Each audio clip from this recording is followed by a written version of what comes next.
Welcome back guys to another day and another video on Grow a Garden. It's a beautiful day in Singapore right now. It's quite cloudy anyways, so it's a good time to really plan my garden and see how it is like. And it's 5 o'clock at my time now, so it's actually the summer harvest event.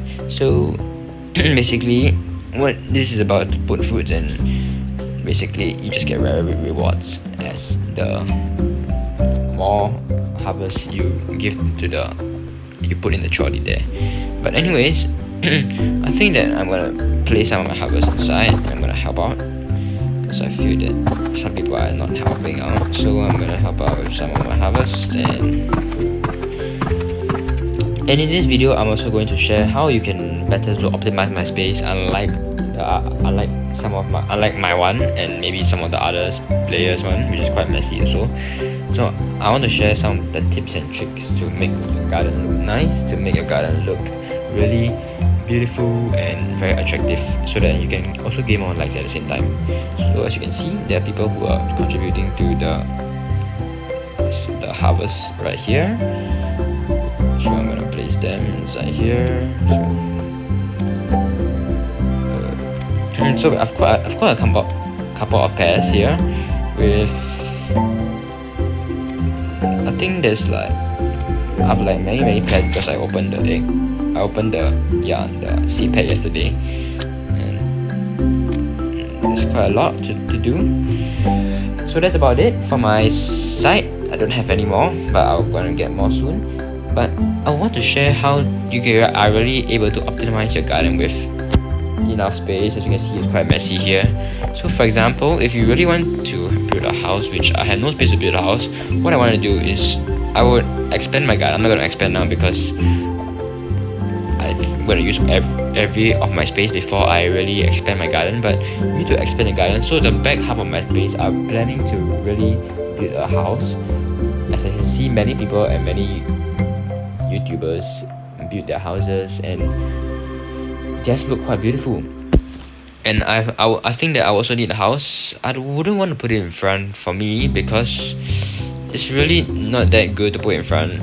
I just feel that putting it at the back is better, and you're able to really visit your house as well if you're at the back. If you put it in front, then it may be a bit too cluttered also, because you will be putting your plants in front to show your plants in front, and the back is where your decorations are and everything that is here. So I think another tip for you to take note is that you need to build a good entrance. And the entrance always gives a very good impression of how people will think about a garden. As you can see, I have 89 likes in my garden, almost 90 likes.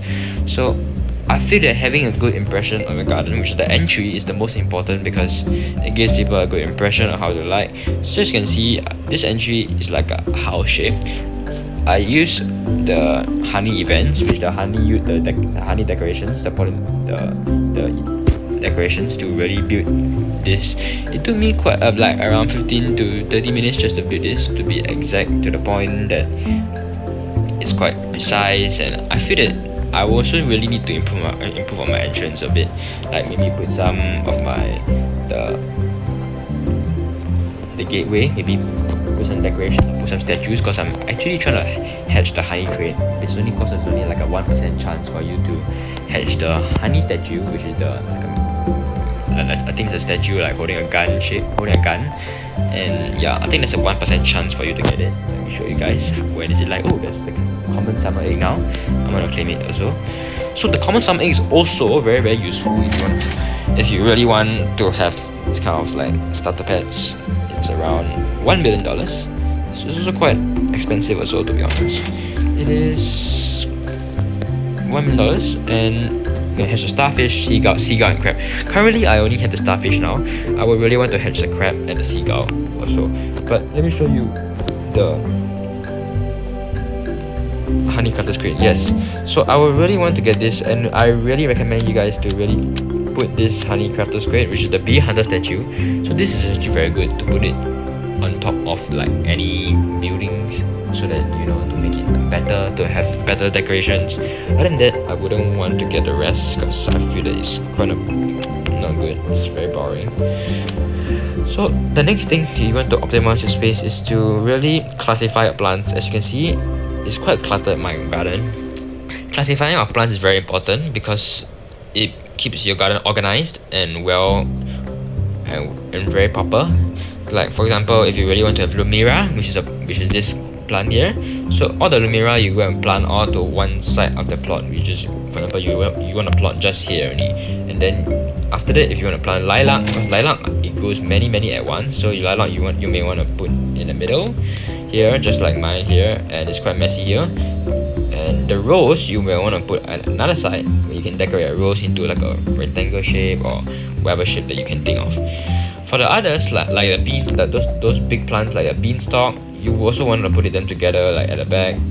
So also, or you can put it if you want to put it here together if you want. If I'm not going to do it now, I'll do it when I'm free because now I'm having my exam, so I'm quite busy also. I'm not going to really take the time to really trim my garden, but I'm going to do it someday when I'm free. So some plants that which you only can get once, which is my dragon pepper. I only got this dragon pepper which is like only like one time, that's all. So other plants that you can get like one time, you can maybe put it like just at the side together with some plants that maybe look similar somewhat. Like for example the cocoa vine, it looks quite similar to the dragon pepper in terms of its roots.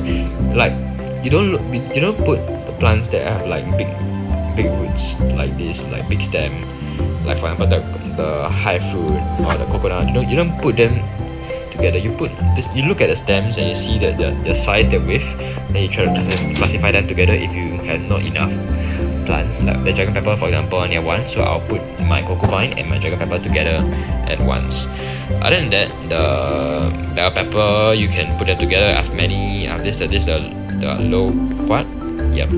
So it's quite unique plant. I like the low quad plant. It's just quite unique. I just like how its structure is like. Other than that, this is quite a rare plant that I got. I got it from the Exotic Summer seed pack.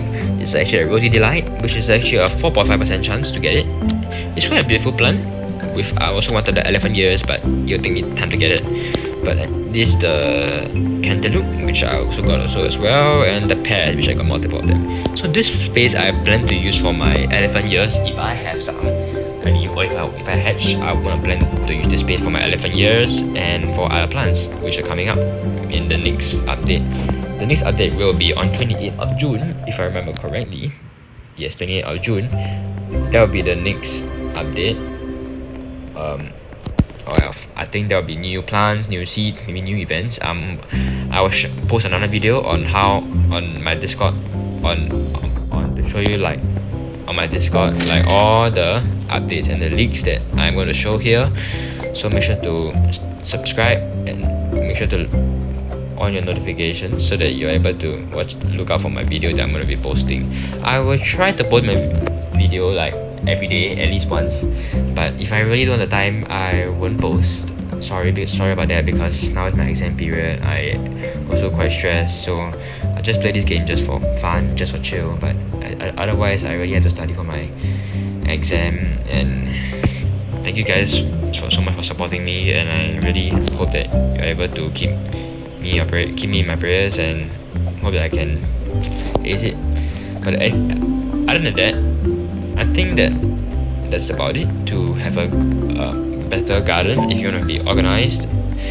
Also, I feel that the peacock, right, it really enhances your ability, but it just enhances like a few second cooldown, which not as good as the queen bee. The queen bee actually refreshes the full lead, which is the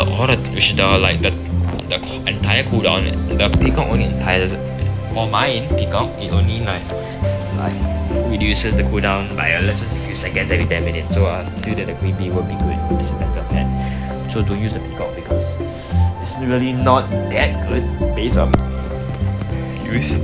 So these are the plants that I have, the pineapples and the high fruit. So if you really want to have a good entry also, I suggest that you are able to create maybe like, I just received some rewards because I submitted some harvest to the trolley in the middle there.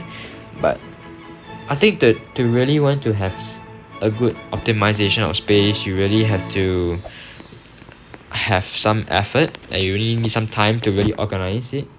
Like, I feel that some plants which are not really like good, such as the common plants, rare plants, legendary plants, I don't usually keep because I feel that they are not much of a value, so I will really delete them. And as you can see that I rarely have any legendary. The only legendary I have is the lilac, because that is a limited one which you cannot get quite often. It's from the flower seed pack, and now it's quite hard to even get a flower seed pack. You only can get it from the reward section, there, which is from the middle. Let me guys show you the middle here, which you can see. You only can get it from here, and that's the only way to get it. So it was a good idea for me to really get these plants because it was worth a value. Let me collect one lilac. I'll show you how much its value is. Let's just collect this. So its value would be quite, with this with mutations, so it may not be exact, but a base price of a lilac could be around $90,000. Yeah. So this lilac, it costs, I'm gonna guess it's around 200,000. It's around 3 million. Wow, that's actually a lot of money. I didn't expect that. So this actually had 5 mutations: Windstruck, Pollinated, Shock, Celestial, as well as Frozen. So this is actually a good plant because it gives you good value and it's quite good for grind, especially for starters. If you want to earn a lot of money, like if you want to reach like billions. I've seen people reach like 1 trillion before, like it's like 1,300 billion, which is quite a lot of money because they really save up and maybe they keep a lot of mutations. Because if you really want to get a 1 trillion plant, you really need like around maybe 9 to 10 mutations at once in just one plant, and that plant might be quite expensive as a base price. One example is sunflower is a base price of $135,000. So if you really have 9 mutations, right, depending on the rarity of the mutations like rainbow, celestial, it will reach $1 trillion if you really have keep like many mutations. But other than that, I'm gonna sell this. Give me a second. Alright, other than that, I think that is it about my video. Thank you guys so much for watching. Make sure to subscribe, like, and comment. And I'll see you guys in the next video. Peace out.